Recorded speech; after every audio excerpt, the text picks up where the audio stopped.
And who are you to come before me? You bear the insignia of the bear, yet you do not wear it as a soldier of the West wears it. Caesar's will is the will of the Legion and the West. All beneath the flag of the Great Bear exists to test the strength of the Legion. The West shall fall as the East fell, and all the tribes that stretch to the setting sun shall bear the mark of the Legion. I see you fight with words, like all beneath the flag of the bear. Let us hope your skill with weapons proves greater. So you seek quarter? Terms of surrender? Our roads into NCR are hung with the bodies of those who attempted to negotiate with us. Save your speeches. We will take Hoover Dam and move forward until our feet crush the setting sun beneath them.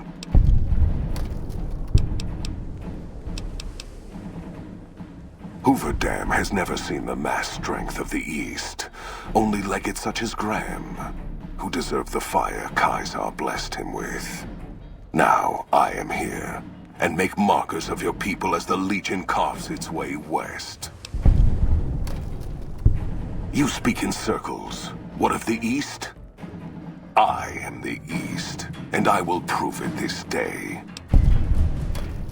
The victory here shall be swift. Our forces shall take the dam, secure it, then build a road west on the bodies of the NCR. The East will hold. Once across the Colorado, nothing to rival Hoover Dam remains. Your weakness? You seek to thwart me by claiming the Legion is too strong for you? That does not mean we would not succeed. The East was a hard-fought campaign. Even now, Caesar drew too much of the Legion's blood needed there for this. Hoover Dam is but a place. I will not have it be the gravestone of the Legion, whether quickly, or as you describe, slowly, by attrition. As for wisdom, there is wisdom in your words, man of the West. Know that I shall return east. I shall not remain there forever. On that day, the strength of the bear shall be tested. If the West is one day filled with ones such as you, perhaps it shall be a worthy fight indeed. My coming would have saved you, set your people free in ways they cannot see. War would have tested them, broken the weak with its violence, yet allowing the strong to arise. Violence gave you that strength, awakened you. I can see it upon your face, where 2 bullets left their mark. Perhaps it is unfortunate Wolpes was not here to hear your words. Something tells me you would prove more than his match. Until the day when our armies meet again, NCR. I shall wait for you on the battlefield.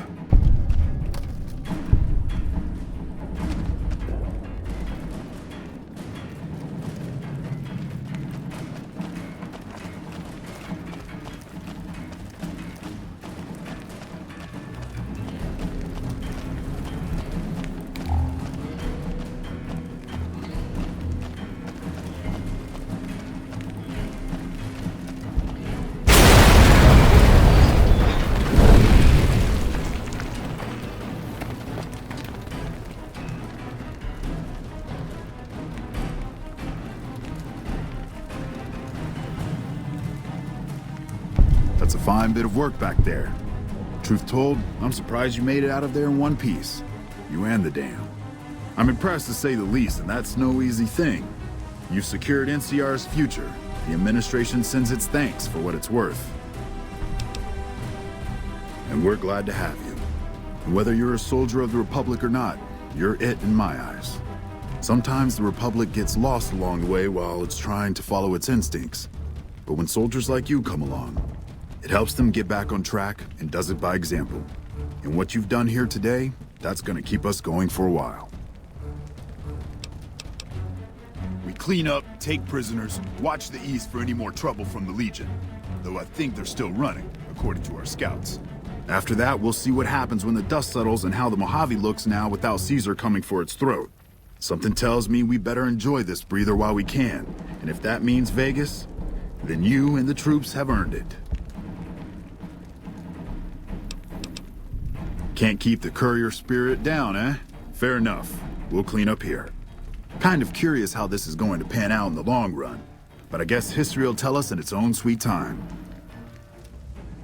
And so the courier who had cheated death in the cemetery outside Good Springs cheated death once again, and the Mojave Wasteland was forever changed. The new California Republic celebrated its second victory at Hoover Dam, establishing definitive control over the entire Mojave Wasteland. Soon after, they negotiated terms to annex the Strip, Freeside, and many surrounding communities. The Mojave Wasteland, at long last, had entirely fallen under the NCR's banner. The courier, fair and even-handed in his dealings throughout the wasteland, was honored by the NCR for his support of the military at Hoover Dam. He was presented with the Golden Branch, the highest civilian decoration given by the Republic. With the help of the gunrunners, the Boomers developed a healthy trading relationship with the NCR. Eventually, the Boomers began wandering out into the wasteland while still preventing outsiders from entering Nellis. The Brotherhood and the NCR in the Mojave Wasteland declared an official truce, despite continued hostilities between the two in the west. As per their agreement, the NCR handed over all suits of salvaged power armor, and in return, the Brotherhood helped patrol I-15 and Highway 95. Their leaders destroyed by the courier, the fiends scattered throughout the wasteland.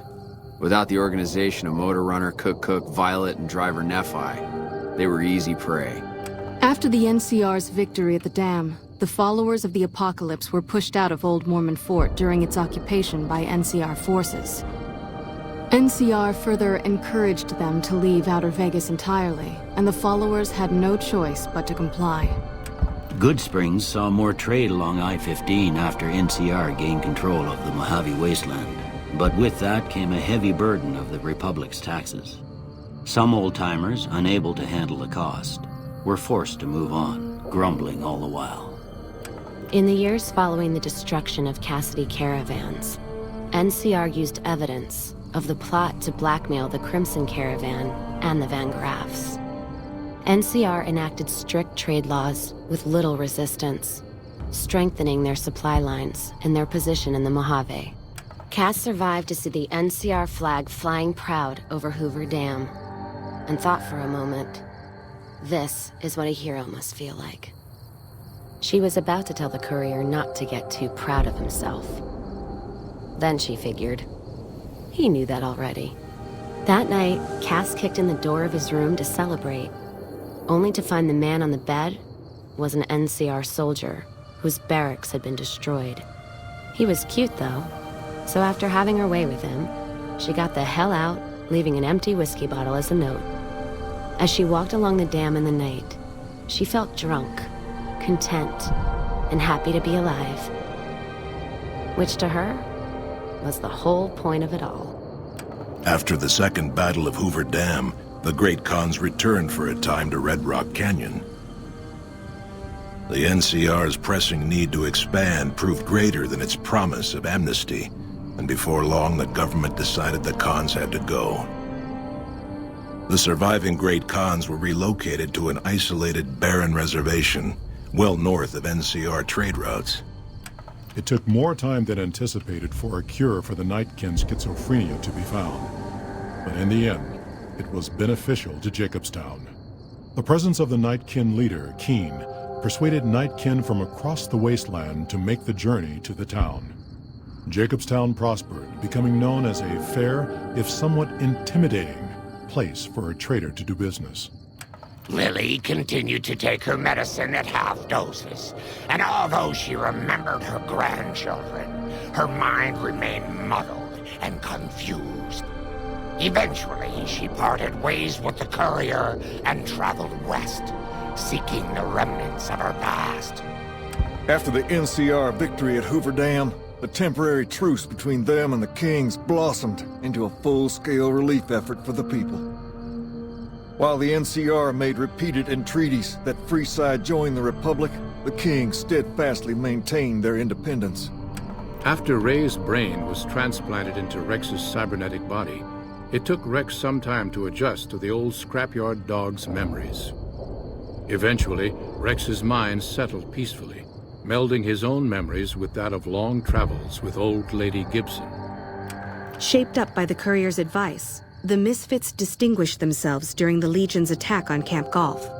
Mags was finally promoted to sergeant, and the rest of the Misfits received an official commendation. They continued to serve with distinction for many years. Looking for a place where he could be of some use, Boone found himself re-enlisting with his old unit.